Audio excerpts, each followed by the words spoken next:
Bom, olá pessoal.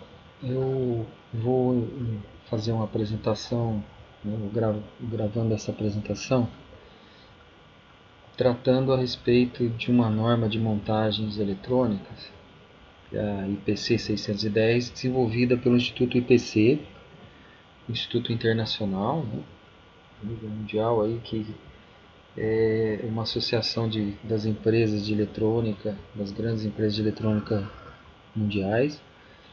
E é uma instituição que visa normalizar, né, criar normas na área de eletrônica. Dentre elas, a IPC 610, que é voltada para a aceitabilidade de montagens eletrônicas. Ou seja, uma norma que visa garantir a qualidade nas montagens. Então, ela estabelece critérios que vão ajudar, né, no caso, a estabelecer uma qualidade nas montagens, né, na solda, nas interconexões e nas montagens em geral. Então, essa apresentação vai ser um resumo, na verdade, porque a norma ela é bem extensa, ela envolve um conjunto grande de elementos aí voltados para os equipamentos eletrônicos, né, a montagem dos equipamentos, desde a solda, a fixação de fios com fios enrolados, né, que a gente chama de wire-up, montagens mecânicas, né, a parte mecânica, que eu vou falar um pouco, e também a questão da proteção estática, né, os cuidados que tem que ser feitos, os produtos, né, solventes e tudo mais. Então, na verdade, é um resumo que é voltado para o nosso trabalho aí, né, das aulas. Então, eu vou focar nisso aí. Então, o objetivo da norma é descrever materiais, métodos e critérios de aceitabilidade para produzir interconexões de solda e montagens com qualidade. Então, vai ter são algumas imagens que foram tiradas da própria norma, né? A norma é bem extensa. Eu estou utilizando as imagens da própria norma. Então, às vezes não são imagens muito definidas, assim, muito claras, mas elas são extraídas da própria norma. E no caso de uma discrepância, às vezes a gente não está, talvez a imagem não traduza muito bem o que a norma quer representar, né, o que ela quer dizer. Então a gente tem que focar no que está escrito e não necessariamente nas imagens. Mas as imagens vão dar uma ideia. Então, vamos dar sequência aí. Bom, inicialmente, né, a gente precisa estabelecer os critérios. A norma ela está dividida em três classes. A classe 1, que inclui produtos de consumidores finais, que são os produtos que a gente usa no dia a dia. Então, equipamentos eletrônicos de uso geral, telefone, TV, computadores que a gente usa, né, computadores pessoais, equipamentos de maneira geral. O eletrônico que a gente usa em casa, micro-ondas, TV, tudo que envolve eletrônica que a gente usa no dia a dia pode ser classificado aí como classe 1. São produtos que têm objetivo assim, funcionou, né, ele foi montado e está funcionando, o objetivo é que ele funcione.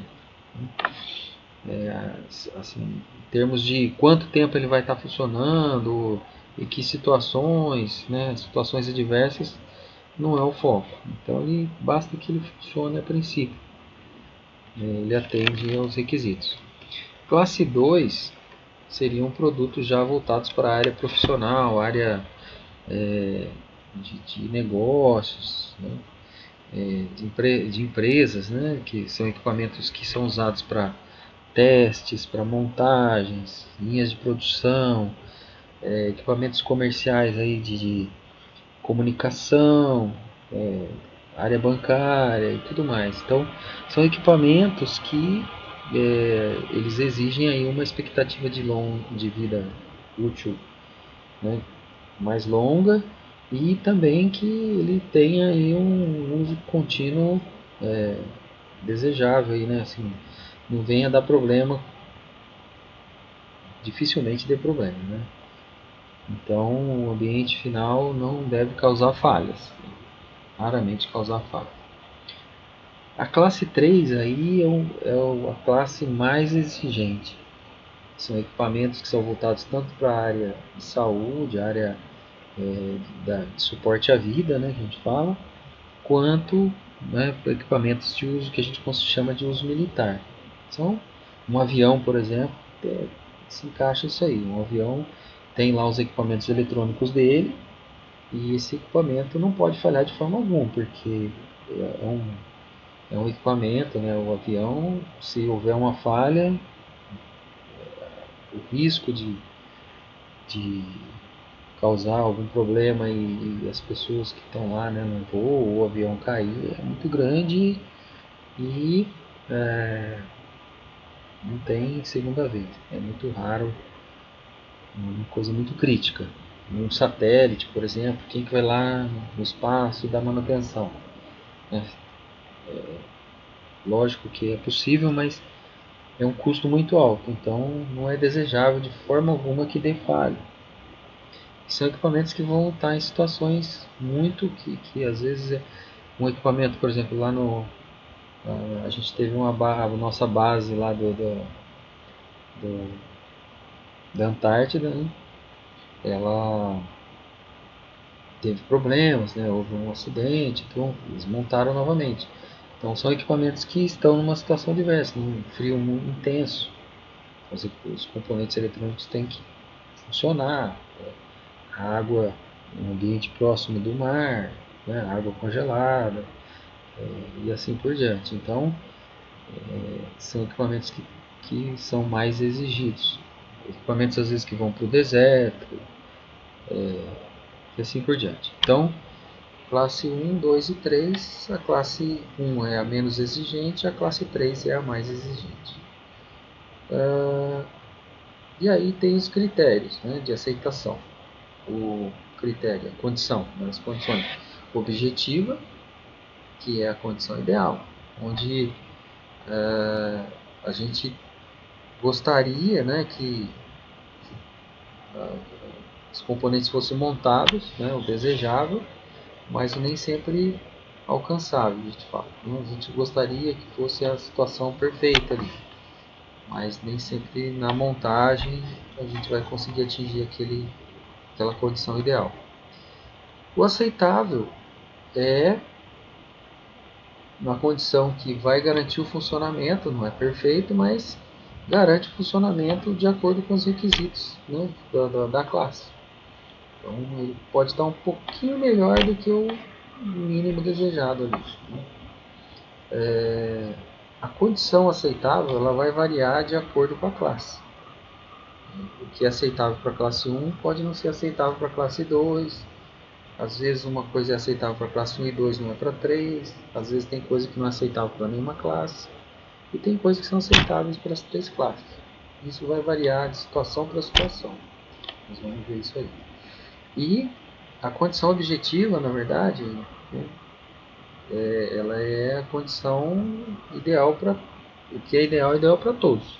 Então, se tem uma solda que seria a solda ideal, não existe solda ideal para para classe 1, ou para classe 2 ou para classe 3. É ideal para qualquer classe. Então, seria a condição objetiva, a condição aceitável, e a condição de defeito é quando ela não atinge o mínimo ali desejável de acordo com a classe.